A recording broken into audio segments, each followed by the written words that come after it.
حلال جانور کی 7 چیزیں کھانا منع ہے۔ نمبر 1، بہتا ہوا خون حرام ہے۔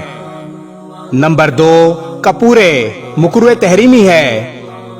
نمبر 3، نر جانور کی شرمگاہ مکروہ تحریمی ہے۔ نمبر 4، مادہ جانور کی شرمگاہ مکروہ تحریمی ہے۔ نمبر 5، پتا مکروہ تحریمی ہے۔ نمبر 6، مسانہ مکروہ تحریمی ہے۔ اور نمبر 7، حدود مکروہ تحریمی ہے۔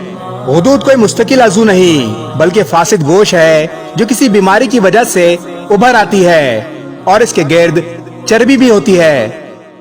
مسلمان کے لیے حرام اور مکروہ تحریمی دونوں اشیاء کا استعمال ممنوع ہے اور بچنا ضروری ہے۔ آپ خود بھی حرام اشیاء کے استعمال سے بچیں اور ویڈیو کو ثواب کی نیت سے آگے شیئر کر کے دوسروں کو بھی آگاہ کریں۔ جزاک اللہ۔ اس ویڈیو کو شیئر ضرور کریں، ہو سکتا ہے آپ کے ایک شیئر سے یہ بات کسی کے دل میں اتر جائے۔